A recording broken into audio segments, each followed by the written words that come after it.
Today we're going to talk about why education turns you into an employee.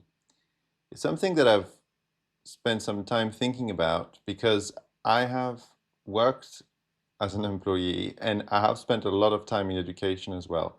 I have spent more than 10 years in education and I have found some striking similarities. When you're in education, you're given assignments. You're given a set of standards that you're supposed to meet in order to get a good grade.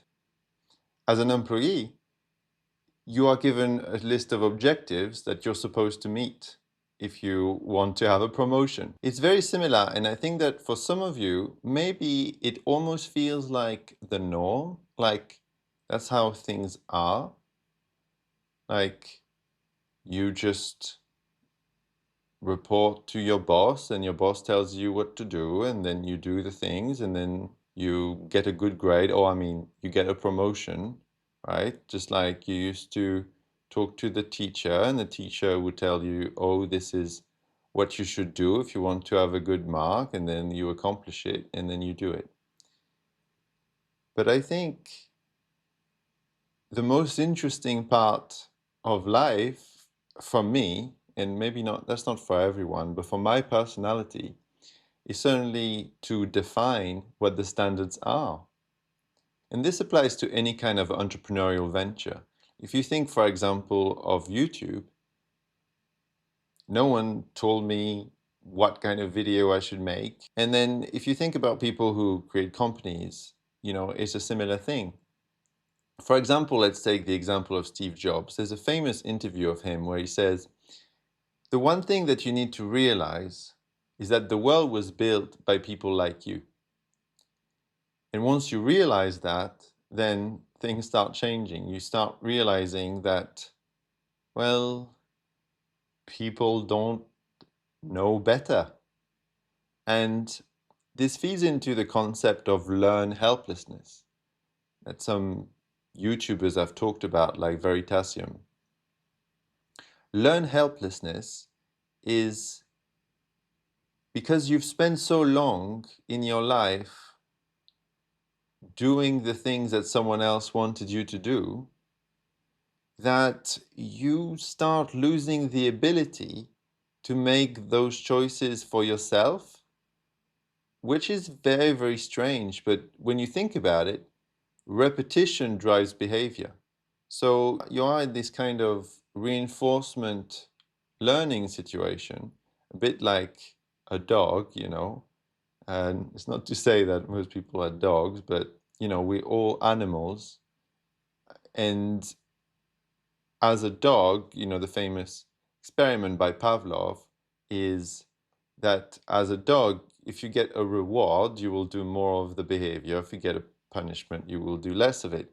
And because education is what everyone, pretty much everyone, goes through, and they go through this structure, this reward and punishment structure, that really incentivizes doing what you're told and punishes not doing what you're told. And that creates the society. So there's a very strong effect, I think, of education into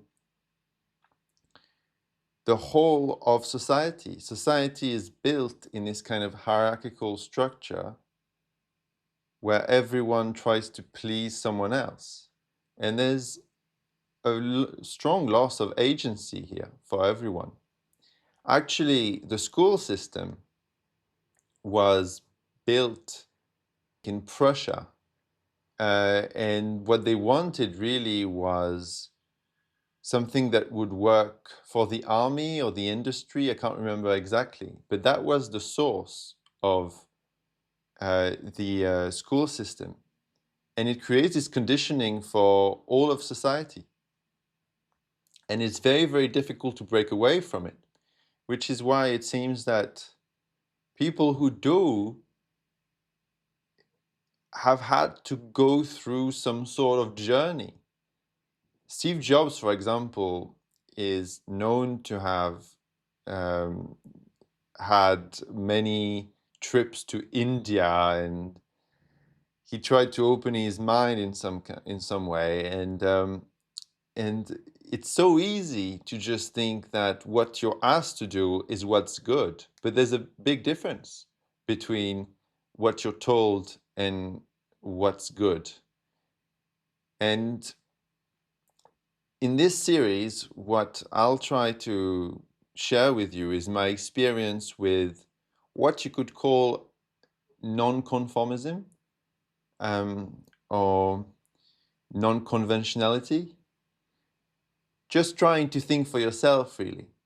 And that's a journey that I've been on. I've spent many, many years in education. I have a master's degree by research from the University of Oxford, which was very hard to get to. A lot of standards, that is, very hard to get to. What does that mean? It means that the standards were very high, but were they good standards? That's an important question. So yes, I've got multiple master's degrees, multiple qualifications at master's level in many different subjects.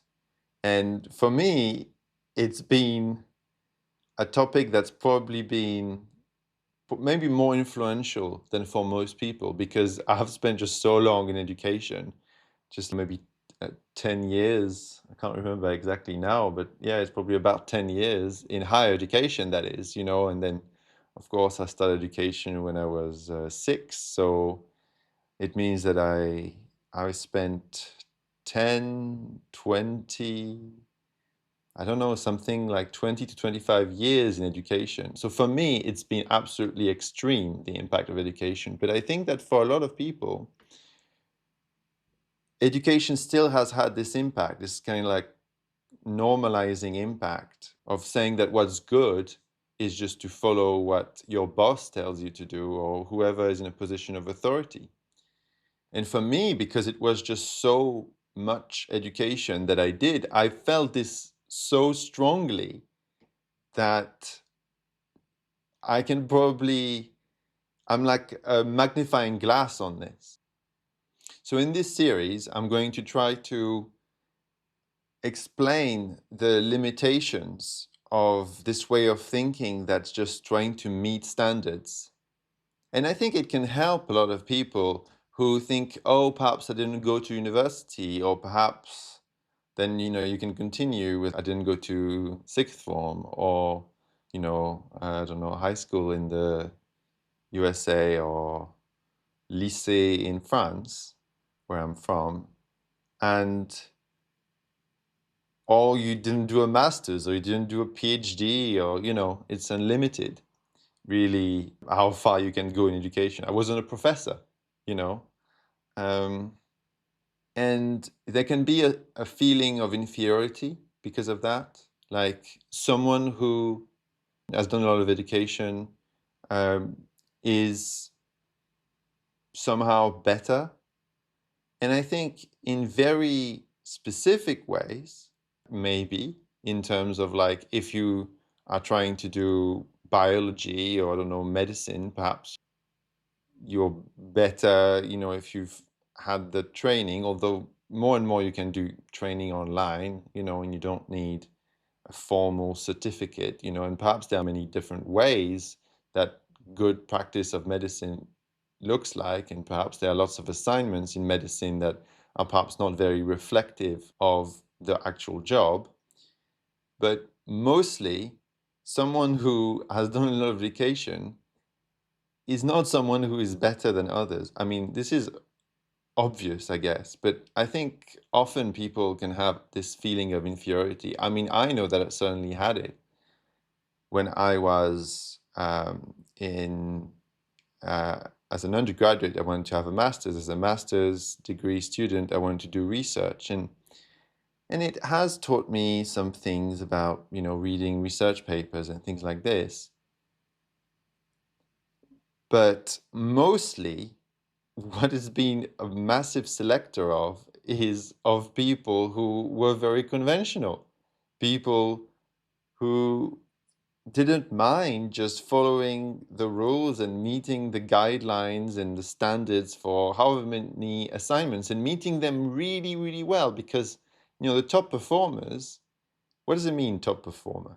A top performer is someone who accepts the rules in the way that these are laid out, and then meets the outcome that people expect. So people usually focus, when they think of education, people usually focus on, oh, they've met the expectations. Oh, that's great. As in for the part of doing it, they've done this, how much determination, etc. But I think what people tend to forget is the second part, which for me is a very important part. And I think is really telling of the people in higher education. But so that part is that you needed to accept the assignment in the first place. It's a big thing. They've accepted the assignment, and actually the less amount of time that you can spend on thinking about whether a particular assignment aligns with your values or what you think is good for your development or anything like this, the better you're going to perform, because you're going to have more time to spend on doing the assignment. And for me, that was something that was a really big problem, because I was always thinking, well, do I align with it? Is it interesting? Is it where I want to grow? Is it what I want to learn? And a lot of time in education, this is just, glossed over. Okay, well, this is the assignment. I'll just do it. I'll just meet the thing. It's like, oh, well, it doesn't really matter. It's school after all, right? It's just school. So let's, skip over that. That's fine. But then what happens? Then you usually go into a job where someone tells you what to do. And again, if you start questioning it too much, very often in a lot of companies, then you're starting to lose time, and you're maybe annoying your boss or something like that. So actually, it's not just for education, it's conditioning you for the rest, what's going to happen afterwards. So it's not something gratuitous to skip it. If you skip it, then you've accepted all of the rest. And when you think about Steve Jobs as a university dropout, that's an interesting thing, isn't it? He's dropped out of university. And by dropping out of university, maybe he's freed up his mind to set the standards for himself. And this is not to say that university was bad. For me, I've learned some things that were useful. But as Steve Jobs said when he was talking about calligraphy and the fact that his best class was calligraphy, it was because it was something that he was genuinely interested in, and he chose it. And I don't think he even did the assignment because he was some sort of external listener. So maybe you don't even need to do the assignment, but he got the content. So to conclude, education tells you what the standards are, which then prepares you for being an employee when you will also be told what the standards are, and it's this conditioning of not being able to set the standards for yourself and just doing whatever other people tell you. And so in this series, we're going to break that down, the concept of following standards means that you become an employee. We're going to break that down into what feedback really means. What is the impact of saying the truth in a company?